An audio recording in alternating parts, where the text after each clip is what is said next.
reviewing a 13-year-old coaster. Real original.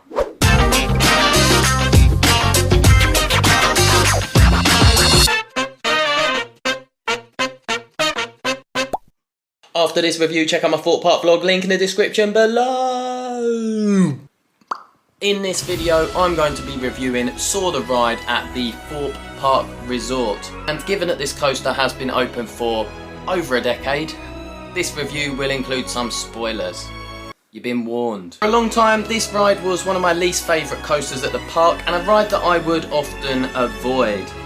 Now, I know I'm not alone with this opinion, and like a lot of coasters, opinions are split. Sawn right down the middle.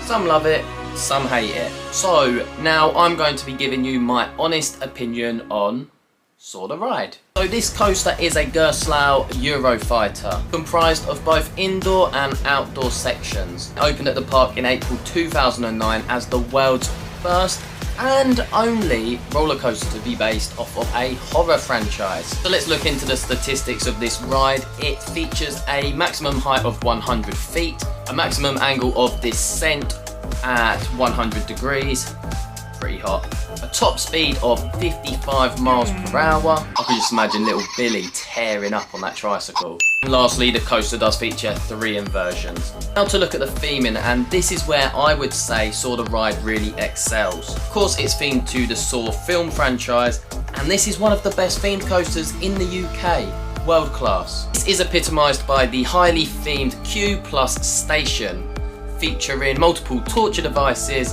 and nods to scenes from the popular Saw films. This dark, intense theme is then continued through into an incredible indoor section, complete with dark ride scenes. However, Billy the tricycle guy is slurring a bit these days. Go on mate, you're drunk. So the highlights of the ride has to include the indoor section. This is a 4-act sequence, an initiation with Billy on his tricycle, followed by a near vertical drop below the swinging pendulum blades. Those effects are cutting edge. That's how you can be nearly headless.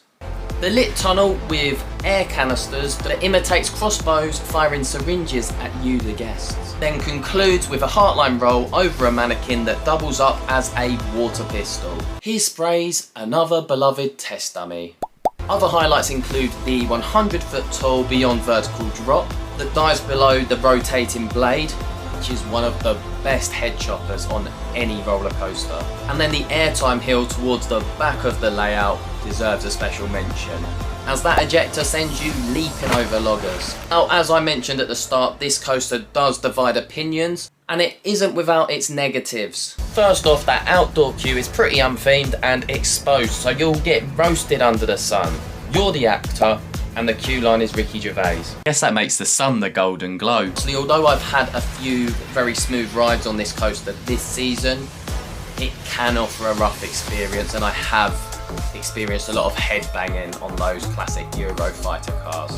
However, with all of that being said, this coaster does feature a lot of highlights. So I would definitely consider this ride to be good, no bias required, and I would indeed say it's worth queuing an hour for a ride. Because you're worth it. Once again, thank you so much for watching. Have you ridden Saw the Ride? If so, what did you think of it? Let me know in a comment below, and like the video, then subscribe, because I'm on my journey to 1,000 subscribers. And then, I think that's about it actually. Ciao, legends. That was good, wasn't it? Please sir, can we have some more? You don't have to call me sir. But here's your link. Click it. Sir Pun a lot would sound cool though.